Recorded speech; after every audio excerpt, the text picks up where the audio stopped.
बेटी के एग्जाम और माँ परेशान, और आन्या स्कूल से घर आती है। मम्मी मैं स्कूल से आ गई। आ गई तो मैं क्या करूँ? मुझे बहुत जोरों से भूख लग रही है। आज मेरे फ्रेंड्स ने मेरा सारा खाना खा लिया। मेरे पेट में बहुत जोर से चूहे कूद रहे हैं। मुझे समझ नहीं आता कि मैं क्या करूँ। जैसी तुम वैसे तुम्हारे दोस्त। हाँ ठीक है, घर में तो आ जाओ। अगर इतनी भूख लग रही थी तो पहले बता देती, मैं रास्ते में तुम्हारे लिए खाना लेकर खड़ी हो जाती। क्या मम्मी आप भी ना? मेरी भूख से जान निकली जा रही है और आपको मजाक सूझ रहा है। अब सारी बातें वही खड़ी खड़ी बोलती रहोगी कि घर में भी अपने चरण डालोगी। मम्मी आपने क्या बनाया है? बेवकूफ बनाया है, जैसे तुम बनाती हो। तुम्हें भूख लगी है ना, तो सिर्फ खाने से ही मतलब रखो। क्या बना है और क्या नहीं, तुम्हें खाना ही मिलेगा, जहर नहीं। वैसे तुम पूछे क्यों रही हो? जो मिलेगा चुपचाप खा लेना। पहले अपने रूम में जाओ और कपड़े चेंज कर लो और मुंह हाथ धो कर आओ। नहीं मम्मी आज खिला दो ना, इसके बाद नहीं बोलूंगी। मम्मी मेरा नहीं पापी पेट का सवाल है, इसके आगे कहा किसी की चली है। और मैं आपको बताना भूल गई कि मेरे एग्जाम शुरू हो रहे हैं। फिर मुझे कहा खाने की फुर्सत होगी। मम्मी डेट शीट मिल गई। 10 दिन के बाद मेरे एग्जाम शुरू हो रहे हैं। क्या 10 दिन के बाद? और तू अभी तक यही खड़ी है? जल्दी जाके कपड़े चेंज कर और पढ़ने बैठ। मम्मी खाना तो खिला दूं पहले। अरे खाना तो तूने पूरी जिंदगी भर खाना है, अब तो वैसे भी तुझे फुर्सत कहाँ है। जल्दी बुक्स निकाल, नहीं तो तेरी हड्डियाँ तोड़ दूंगी। अरे मम्मी लेकिन कुछ बुक्स तो स्कूल में ही है। स्कूल में क्या अंडे दी रही है कि डबल हो जाएंगी और तू उसको बेच कर अपना घर चलाएगी? अरे मम्मी आपने ही तो बोला था कि बुक्स को स्कूल में ही रखा कर, कूड़े की तरह बैग में सब कुछ टूस कर मत लाया कर, इसलिए ही मैं नहीं लाई। तुझे नहीं पता कि तेरे एग्जाम आ गए हैं? कम से कम एक बुक तो होगी। नहीं मम्मी एक भी नहीं है। एक तो पूरा साल पढ़ती नहीं है, कुछ दिन तो पढ़ ले। क्यों तू हमारा नाम डुबाना चाहती है? शर्मा जी की बेटी को देख, दिन रात पढ़ती रहती है। पता नहीं तुझे मैंने किया खाकर पैदा किया था कि तू एकदम अपने बाप की जैसे नालायक है। फिर आन्या खाना खाकर और कपड़े चेंज करके बुक्स ना होने के कारण पीसी पर पढ़ने लगती है और आन्या की माँ उसको देखने जाती है और वो देखती है कि आन्या पढ़ने की जगह कुछ सोच रही है। मैंने तुम्हें पढ़ने के लिए बोला था या सोचने के लिए? मम्मी मैं तो पढ़ ही रही थी, लेकिन मुझे अचानक आपकी एक बात याद आ गई। अब कौन सी बात याद आ गई तुझे? ये ही कि मुझे क्या पता आपने क्या खाया था जब मैं पैदा हुई थी। ऐसा करती हूँ, मैं शाम को पापा से पूछकर आपको बताऊंगी। अरे मैं क्या करूँ इस लड़की का? अब मैंने क्या किया? तू अपनी बुआ की तरह आग लगाने का काम क्यों कर रही है? मैं कहाँ आग लगा रही हूँ मम्मी, लाइटर तो किचन में है। बेटा तू कुछ मत कर, तू बस पढ़ ले, वो ही बहुत है। मेरे पास तुझे समझाने का कोई रास्ता नहीं है। अरे मम्मी आप भी ना, रास्ता तो घर के बाहर है। बेटा इससे पहले मैं तेरा मुंह तोड़ दूं, तू पढ़ना शुरू कर दे। बस यही बहुत है और तू कुछ मत सोच। तेरे पापा को पता चला तो घर में कलेश कर देंगे। वैसे भी उनको चिल्लाने के सिवा और आता भी क्या है। ओहो मम्मी आप तो पापा के पीछे ही पड़ गई। तू चुप कर, शुरू तो तूने ही किया था ना पापा की चुमची। नालायक लड़की, पहले ये बता जितना भी सिलेबस में आ रहा है तूने कॉपी में लिखा हुआ है कि नहीं? हाँ मम्मी बस थोड़ा सा ही बचा है। अरे नालायक लड़की, पढ़ाई में तो तेरा मन नहीं लगता, कम से कम काम कॉपी में तो चिप लेती। अरे मम्मी वो एनुअल फंक्शन की तैयारी चल रही है तो प्रैक्टिस चलती रहती है, टाइम नहीं मिलता। हाँ घर पर तेरी मिल चल रही है कि तुझे टाइम ही नहीं मिलता। घर पर भी तो काम हो सकता है ना। तुझे समझाना मतलब भैंस के आगे बेन बजाना। चल ऐसा कर, जो भी तुम्हारी क्लास में पढ़ाई में अच्छा है कल को उसकी नोटबुक ले आइयो। हाँ मम्मी ये सही है, फिर मैं उससे ही चिप लूंगी। तेरे तो कान पर 2 थप्पड़ पड़ने चाहिए, जहाँ दिमाग लगाना चाहिए वहाँ नहीं लगाती। अब ये टाइम नोट्स छपने का नहीं है, फोटोकॉपी करवा लेंगे, तेरा टाइम बचेगा। क्या बात है मम्मी, आप तो बहुत जुगाड़ू हो। क्या करूँ, जब भगवान ने इतनी नालायक औलाद मट्ठे मार दी है तो दिमाग तो चलाना ही पड़ेगा ना। फिर आन्या अगले दिन स्कूल जाती है और क्लास की टॉपर से नोटबुक मांगती है। सिमी यार एक दिन के लिए अपनी एसएस की कॉपी मुझे दे दे। नहीं बाबा मैं नहीं दूंगी, एग्जाम आ गए हैं, मुझे पढ़ना भी है। अरे डर देना यार, एक दिन की बात है। तू मेरी फ्रेंड नहीं है क्या? नहीं, बिल्कुल भी नहीं। चल जा यहाँ से, अपने आप को पता नहीं क्या समझती है। तू कॉपी नहीं देगी तो क्या मेरा काम नहीं होगा क्या? जब तुझे जरूरत पड़ेगी ना, फिर मेरे पास मत आना। हाँ ठीक है, नहीं आऊंगी। अभी तू मेरा दिमाग। अब क्या करूँ, किससे मांगू? रिंकी से मांगती हूँ। मैं क्यों उससे मांगू? वो तो बहुत ही सदी लड़की है। अरे यार, मुसीबत के वक्त में तो गधे को भी बाप बनाना पड़ता है। मांग ही लेती हूँ, नहीं तो मम्मी मेरी टांगे तोड़ देंगी। पर आन्या की बुरी किस्मत सब उसको माना कर देते हैं। सिर्फ राघव जो क्लास का सबसे नालायक स्टूडेंट होता है, वो आन्या को कॉपी देने के लिए तैयार हो जाता है, क्योंकि वो तो आन्या को पसंद करता है। चलो, मम्मी का भाषण तो नहीं सुनना पड़ेगा। क्या कुछ कहा तुमने? नहीं, मैंने तो कुछ भी नहीं बोला। राघव थैंक यू, तुमने मुझे बचा लिया। क्यों, क्या हुआ? मैंने कैसे बचा लिया?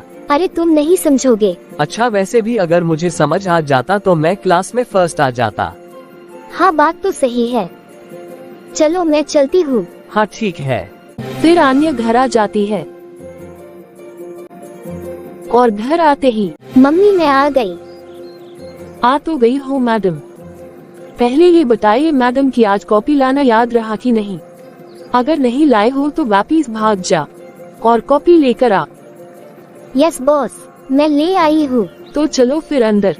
घर आते ही कपड़े चेंज करके, पढ़ाई की बात ना करके, आन्या अपनी माँ को स्कूल में होने वाले एनुअल फंक्शन के बारे में बताती है। मम्मी, हमारे स्कूल में एनुअल फंक्शन है, मैंने आपको बताया था ना। हाँ पता है, ये फालतू की बात मत कर, जाकर पढ़ ले। मम्मी सुन तो लो ना। अब क्या है, जल्दी बोल। मम्मी, स्कूल में 1500 रुपए देने हैं। क्या 1500 रुपए? यहाँ कोई तेरे बाप ने नोट चापने की मशीन लगाई है क्या? या फिर पैसों का कोई पेड़ लगा है? वहाँ से तोड़ तोड़ कर दे दूंगी। बोल दियो अपनी टीचर से कि एनुअल फंक्शन तुम कर रहे हो, हम पैसे क्यों दे? मम्मी सब दे रहे हैं, मुझे भी देने पड़ेंगे। तुम्हारे स्कूल वालों को और कोई काम नहीं है क्या? आजकल स्कूल वालों ने पैसे लूटने का नया तरीका बना लिया है। हमारे टाइम पर तो कोई चोचलेबाजी नहीं होती थी। आजकल तो mother day, father day, grandfather mother day, हक डे, फलाना डे, ढिमकाना डे भी शुरू कर दिया है। अब थोड़े दिन में सूसू डे और पॉटी डे भी मनाना शुरू कर देंगे। मम्मी आप कुछ भी बोल रहे हो, ऐसा भी कभी होता है क्या? ये मॉडर्न टाइम है, आपको भी टाइम के हिसाब से चेंज होना चाहिए। वाह, क्या उच्च विचार है मोहतरमा आपके। चुप कर, अंडे से निकले हुए तुझे जुम्मा दो दिन नहीं हुए और तू मुझे समझाएगी? ये ही सुनने के लिए तो तुमको पैदा किया था। आज तुम्हारी दादी जिंदा होती तो ये बात सुनकर उनका तो कलेजा ही फैट जाता। हे भगवान, ये दिन दिखाने के लिए मुझे जिंदा रखा है। हमसे भी ज्यादा मॉडर्न होगा कोई कि हम लड़का लड़की में कोई फर्क नहीं समझते, और तुमको हम कलयुग का श्रवण कुमार समझे थे और तुम तो शकुनी मामा निकली। ठीक है भैया, हमारे ही कर्म गंदे होंगे जो तुम्हारी जैसी उज्जात गवार औलाद को पैदा किया। मम्मी अब बस भी करो, तुम्हारा इमोशनल ड्रामा हर रोज ही ऑन रहता है। हाँ, मैं तो ड्रामा ही करती हूँ। तू जाकर पढ़ाई कर ले, फेल हो गई तो तेरा बापू मुझे ही बोलेगा। तूने ही नहीं पढ़ाया होगा, तुझे अपने बच्चों की कोई चिंता ही नहीं है। हमेशा माँ को ही विलन बनाया जाता है। मेरा तो सर ही गुम गया। मम्मी आप बैठ जाओ। मम्मी अब ठीक हो आप? हाँ, अब कुछ ठीक है। मम्मी आप इतना चीची मत किया करो, आपके सर दर्द का कारण ये ही है। और मम्मी पापा तो आपको कुछ भी नहीं बोलते।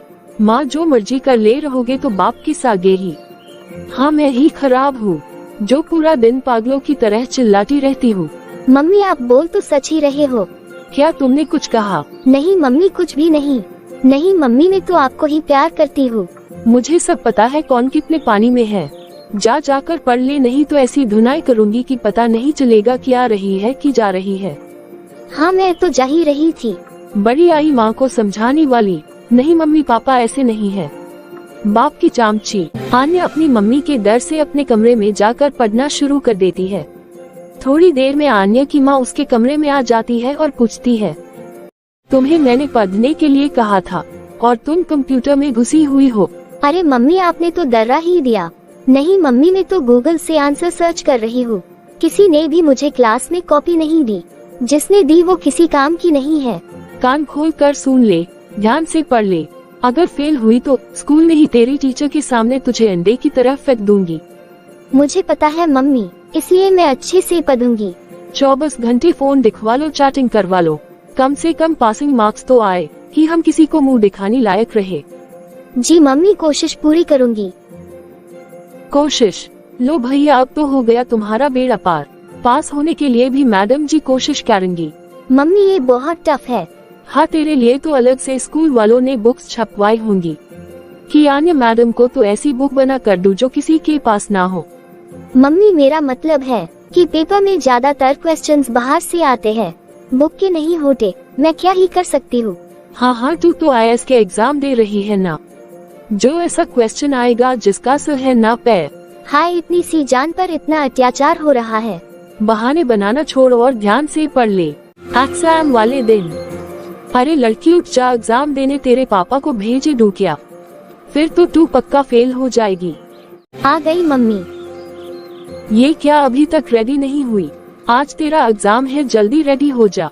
हाँ मम्मी, बस जा रही हूँ, बहुत नींद आई है। जितना मर्जी समझा लो, इस लड़की को समझती ही नहीं है। पता नहीं कौन सी दुनिया में खोई रहती है। अरे मम्मी, आप तो सुबह सुबह शुरू हो गई। जिसकी तेरे जैसी लापरवाह औलाद हो उसके साथ ऐसे ही होता है। अब जल्दी से स्कूल के लिए रेडी हो जा, नहीं तो स्कूल अपने मुंह पर मेरे हाथ के निशान लेकर जाएगी। नहीं मम्मी, अभी रेडी होकर आती हूँ। फिर आन्या जल्दी से रेडी हो जाती है और स्कूल जाने लगती है। मम्मी मैं रेडी हो गई। सब कुछ रख लिया ना? कुछ रह तो नहीं गया? और आन्या पेपर को ध्यान से पढ़ियो, फिर लिखना शुरू करना और कुछ भी मत लिख दियो। थोड़ा दिमाग लगा लियो, जो तेरे पास है ही नहीं।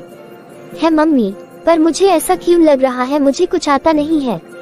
हे भगवान, ये लड़की तो इस बार पक्का मेरी नाक कटवाएगी। पेपर में कोई भी क्वेश्चन मत छोड़ियो, जो भी आता होगा लिख कर आयो, नहीं आता होगा तो इधर उधर से नकल कर लियो। शर्मा जी की बेटी ऊपर से टॉप करती है, कहीं जो नीचे से ही टॉप ना कर लियो। थोड़ा ध्यान से पेपर कर लियो। ठीक है मम्मी। इस लड़की का तो हो लिया उद्धार। फिर आन्या स्कूल चली जाती है और अपना पहला एग्जाम देकर क्लास में अपने दोस्तों के साथ खूब मस्ती करती है। और आन्या घर वापस आकर टीवी के सामने बैठ जाती है और मोई मोई देख रही होती है। उतनी देर में उसकी माँ आ जाती है। लो कर लो बात, यहाँ हमारी रातों की नींद उड़ गई और इन मैडम जी का मोय मोय चल रहा है।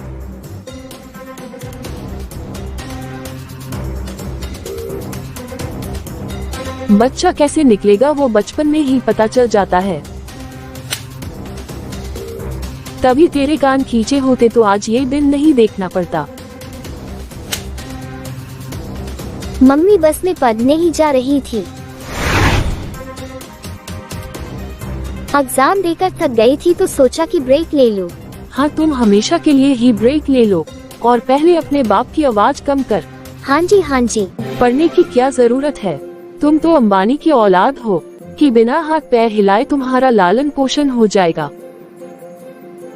खड़ी हो, जल्दी बाहर आ, आज मैं बताती हूँ पढ़ाई कैसे होती है। नहीं मम्मी सॉरी, अब नहीं करूँगी। ये पढ़ाई हो रही है और ऐसे टॉप करोगी तुम। और ये क्या, स्कूल से आकर अभी तक कपड़े भी नहीं चेंज किए?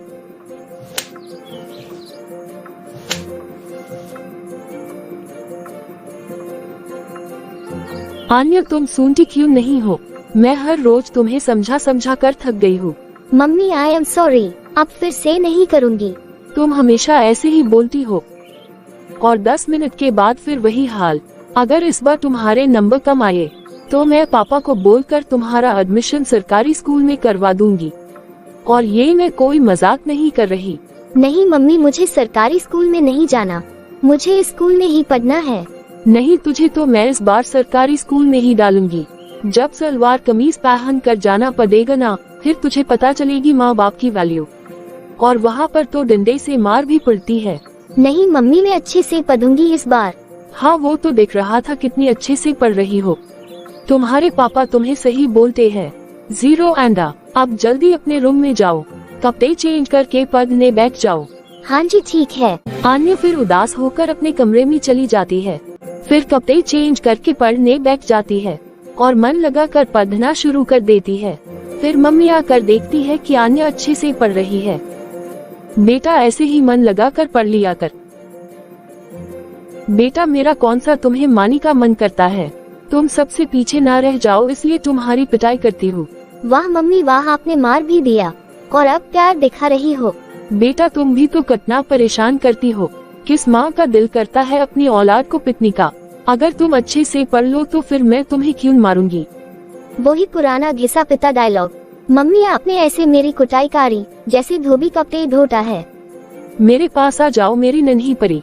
अब क्या हो गया मम्मी को, कहीं फिर से मुझे अंडे की तरह फेंक तो नहीं देंगी। नहीं बेटा डरो नहीं, मैंने देखा तुम कितने मन लगाकर पढ़ रही थी। ऐसे ही पढ़ती रहो मेरी सोन परी।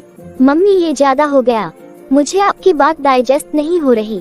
बेटा मैं तो तुमसे सबसे ज्यादा प्यार करती हूँ, तुम्हारे पापा से भी ज्यादा, और तुम मुझ पर शक कर रही हो। हम ऐसा साल में एक बार ही होता है, तो यकीन नहीं होता कि आप आज कैसे मुझ पर मेहरबान हो गई। ठीक है अब सो जाओ, कल तुम्हारा एग्जाम है। फिर आन्या दिन रात मेहनत करके एग्जाम की तैयारी करती है और अच्छे मार्क्स से पास हो जाती है। मम्मी मैंने कर दिखाया। मुझे पता था मेरी बेटी एक दिन मेरा सर ऊंचा करेगी। अब मैं सबको बताऊंगी कि मेरी बेटी भी कुछ है और किसी से कम नहीं है। चलो मम्मी सबको फोन करके बोल दूं कि मैंने स्कूल में टॉप किया है।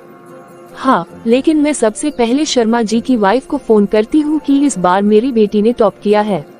चलो जल्दी कपड़े चेंज करो और फिर सबको फोन काटे हैं। और आन्या कपड़े चेंज करके जैसे ही फोन उठाती है। मम्मी मैसी का फोन आया है। जल्दी उठा और स्पीकर ऑन कर। सुमन मैं बस अभी तुझे फोन करने ही वाली थी। अरे सुमन तुम्हारी बेटी का रिजल्ट आ गया है। आन्या ने इस बार क्लास में टॉप किया है। शर्मा जी की बेटी से भी ज्यादा मार्क्स आए हैं। जरा शर्मा जी की वाइफ को भी फोन करूंगी। बड़ी अक्कड़ है ना उसमें कि सिर्फ उसकी बेटी ही टॉप करती है। आज मैं बताती हूँ उसको कि मेरी बेटी भी टॉप करती है। सारी हेकेड़ी निकल जाएगी। देखा मेरी मेहनत रंग लाए। मैंने रात रात भर जाग कर इस लड़की को पढ़ाया है। वाह मम्मी वाह, सारी पढ़ाई मैंने करी, रात रात को मैं जागी, पिटाई भी मेरी ही हुई और सारा क्रेडिट मम्मी आपने ही ले लिया। तू चुप कर, तुझे नहीं पता। सुमन मैं तुझे बताती हूँ। बस अब मम्मी शुरू हो गई। अब ये बातें खत्म नहीं होने वाली। और अब तो भूल जाओ कि आज खाना भी मिलेगा। और अभी तो मम्मी को शर्मा आंटी को भी फोन करना है और पता नहीं किस किस को। अभी तो मैसी से ही 2-3 घंटे तक बात चलेगी। अब आप भी जाओ और जाने से पहले वीडियो को लाइक शेयर और चैनल को सब्सक्राइब जरूर कर देना।